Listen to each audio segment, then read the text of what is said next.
Welcome back to Sewing in San Diego. I'm Magda. Today I'll use my Brother's sewing machine to demonstrate how to accomplish two tasks that go hand in hand: making buttonholes and attaching buttons. These skills are required for garment making, but other applications include for duvet covers and pillowcases, bags and purses, and even for tactile toys for children to help them learn how to use buttons. When I make buttonholes and attach buttons, it's usually in the context of making button-down shirts and dresses. For the shirt that I'm wearing today, I chose thread that matches the color of the shirt, and I selected wooden buttons. For this Disney Treats shirt, I selected red buttons and red thread, not just for the buttonholes and for the buttons, but I stitched the entire shirt with red. There really are no rules for this sort of thing, just have fun with the process. This is the sample fabric that I'll demonstrate with today. It's just a piece of linen folded over once with fusible interfacing between these two layers. It's Pellin SF101. The fabric is left over from when I made this shirt over a year ago. I'll also be demonstrating with a light pink button, this turquoise thread on my bobbin, and a very Halloween inspired orange that I'll place on the spool pin on top of my machine. I'm hoping that by using such contrasting colors, it'll just make this demonstration so much more useful for you. Let's get started. Once my buttons and threads have been picked out, I have to install my buttonhole foot. First, I release the standard presser foot, it's officially called the zigzag foot per my manual, by pressing the black button back here.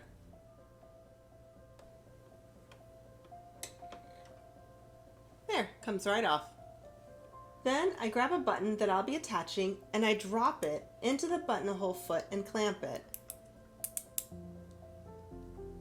This will determine the length of the buttonhole that my machine will make. The larger the button, the longer the buttonhole. Then I snap the buttonhole into place by lining up the bar of the foot with the slot on the shank.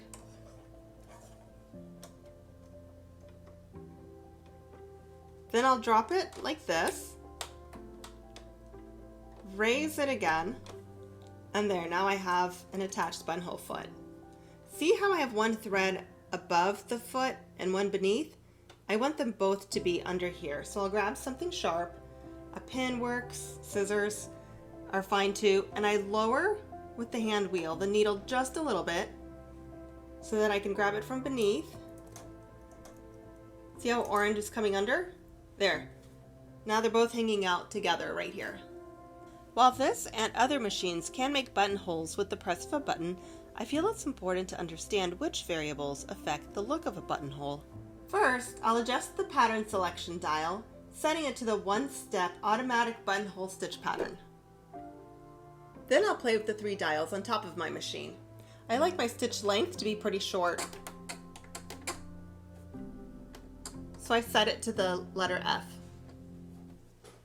If I were to set it to the number 4, the stitches would be quite long, which is ridiculous for a buttonhole. So let's leave it at the shortest option. According to my manual, the stitch width can be set anywhere from 4 to 7. I like to use 7 as that creates a very wide zigzag, and I feel like the threads are more secure when there's more of them being bundled together with the thread. Now the tension dial is something I rarely touch, but playing with the tension will affect how the buttonholes look. For this first buttonhole that I make, I'll leave it at 4. Then I'll experiment with these other settings and we'll see how they affect the buttonholes. Let's start experimenting. I have this scrap piece of fabric that I mentioned in the intro. Now, in order for the one-step buttonhole process to work, I have to lower the buttonhole lever. Let me make sure you can see it. It's this. So again, up in the machine, and it comes down like this, and it has to be pushed back before any buttonhole is made. So I'll align my fabric here. Now this, once I drop the needle and I drop the presser foot, this location here is going to be the bottom of the buttonhole, so what's closest to me. And the machine will work its way, creating the buttonhole away from me and then back. So now that my fabric is in place, my needle is down, the buttonhole foot is down, and this lever has been pushed back, I can start. Once it takes off, I'm going to release my hand from the hand wheel and I'm going to keep the pressure down with my right foot.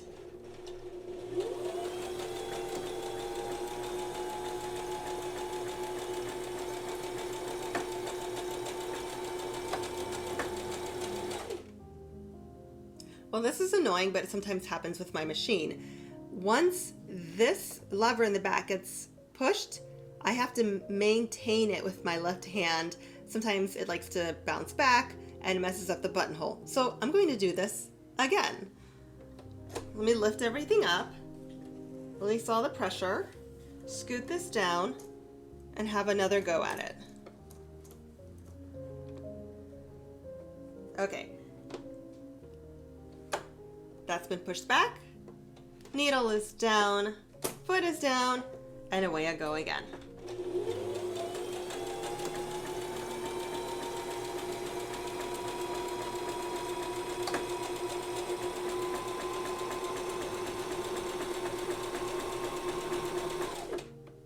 And I release pressure with my foot once I see that bar tack closest to me just keeps being repeated over and over.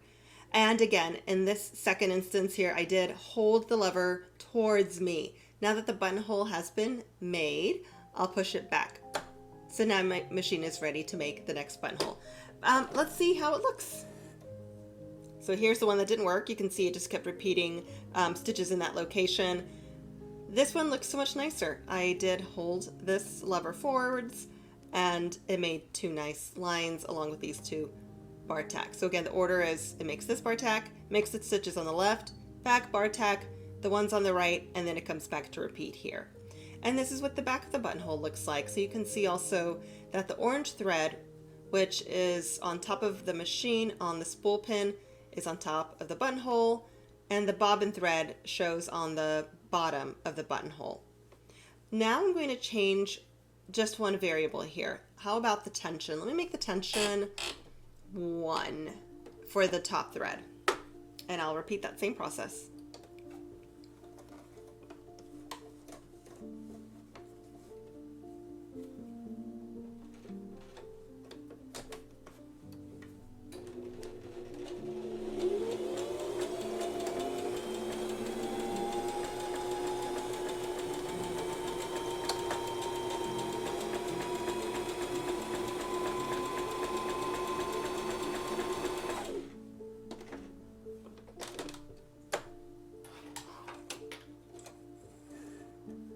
So this is the one I just made, and you can see now, you see more of the top thread on the top of the fabric as well as the bottom. Now let's change it to 8 and see how that looks.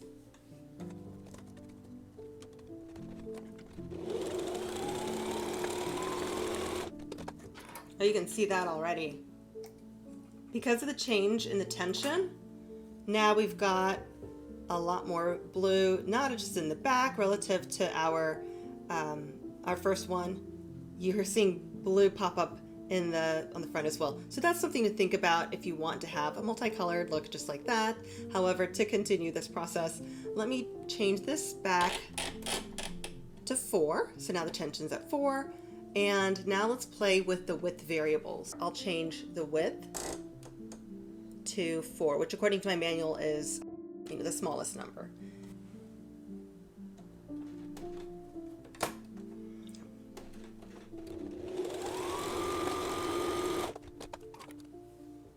Look at that difference. This one versus what I'm calling my control. It is so much thinner. I don't like that. I think, again, the wider the stitches, I think the more secure the buttonhole. But we have artistic license to make these however we like. So let me continue. Now, by the way, I have a cheat sheet of what I'm doing. Let me show this to you. So these are all the variables I'm controlling for the tension, the width, the length, and then I'll show you one other variable which is hiding, the control for that is hiding in the back of my machine. Now we have the tension and the width back to where I like them. And now let's play with the length. I'll change this to 4 and I expect a pretty goofy looking result.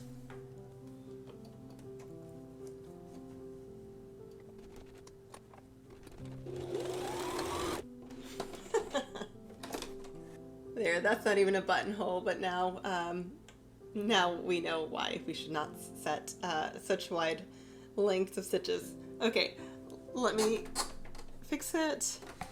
Okay, we're back to F. Now there's one other thing I wanted to show you. So don't take for granted that the stitches look the same on the left and right side. There is a setting that controls this. It's hiding on the back of my machine. Right here on the back is a buttonhole fine adjustment screw that adjusts the length of the stitches on the left-hand side of the buttonhole. So I set it to where I like it. What you've seen right now is with the setting here, but I'll take a screwdriver and rotate this counterclockwise so it's a little bit more in the neutral upright position. Just like that. Now I'll make a buttonhole with this setting.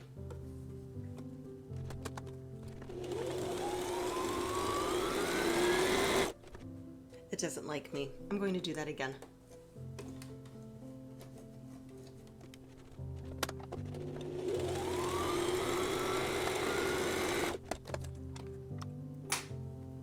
Okay, well that took 2 attempts. That first one you can see just got weird. So I redid it. But here you can see how now suddenly, compared to that control buttonhole, these were a lot tighter, and they just don't look the same.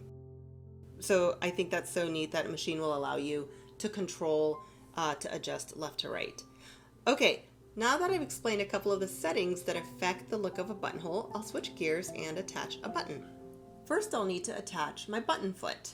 I'll remove this one and put this in place the same way I did the other one. Lower this, let it press, and I'll raise it. And I can get rid of my buttonhole lever. I'm just raising it back up. It's hiding in my machine now. One more thing I have to adjust now. Right here, I have the control for the feed dogs. By moving this to the right, it now dropped them, and in effect, this will prevent fabric or buttons, whatever, from being pushed forward. You know how as we stitch, the fabric is pushed away from us? That's done by these right here. So now my button won't try to slide around as I'm sewing it into place. On some machines, this setting may be elsewhere. It's not always hidden behind the accessory compartment. I removed my sample button from my buttonhole foot, and I have my fabric. So let me line it up and place it here.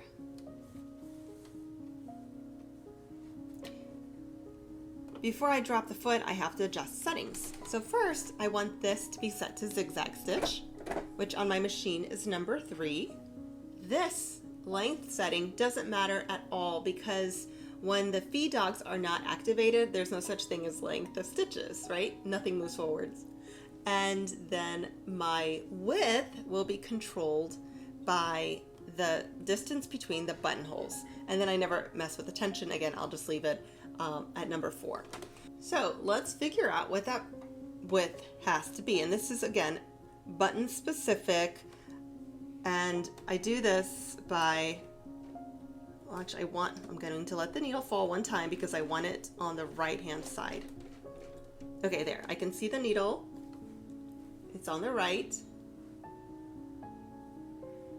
So let me move the button underneath it. I want to make sure it goes into one of the holes first. Okay, that's good. Go ahead and drop the presser foot. And now when I raise the needle and lower it again, you can see how with the setting at number 7, this just isn't going to work. So let me play around with this. There, now I have it at about 3.5. Okay, that works. Double check that's going to the first one. Yep, and now I do roughly 10 or so stitches here. That was 2, 3, 4, 5, 6, 7, 8, 9, 10, or however many. Once that pair of stitches has been made, I manually slide the button again. And this just takes trial and error. There's no magic formula here. That works. That works. And then I'll do a couple more.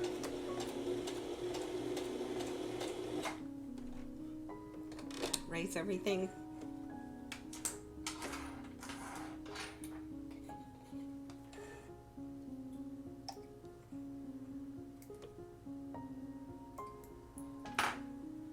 And here we go, we have an attached button. And that's how it looks at the back. And again, you can see the combination of the orange and the blue threads, and if you want to adjust the tension, well, now you know how. There are two more things to discuss here, and neither requires a sewing machine. The first is, what do we do with a buttonhole to make it a buttonhole, an actual usable buttonhole? Well, there are two methods that I've used to open up buttonholes. The first is to stick a pin just south of the bar tack that's on this end of the buttonhole. Grab a seam ripper. First, turn around, make sure my fingers are not directly behind this area, otherwise I'm going to the ER. Poke this through, apply pressure, and have the seam ripper just go forwards.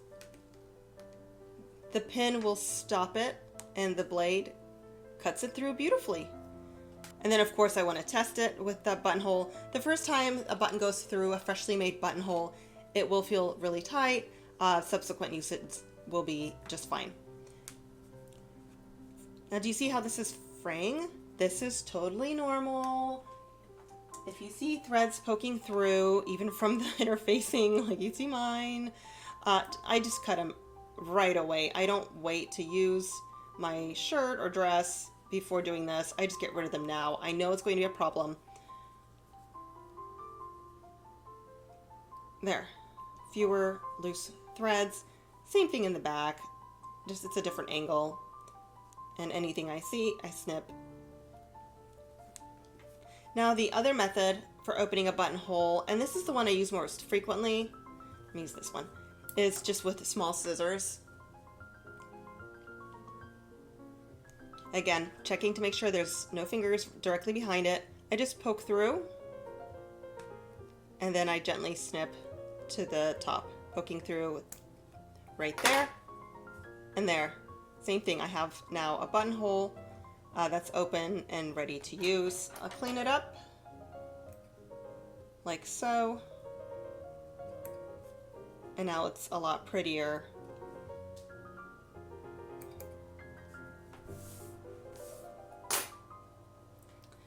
Let's test it.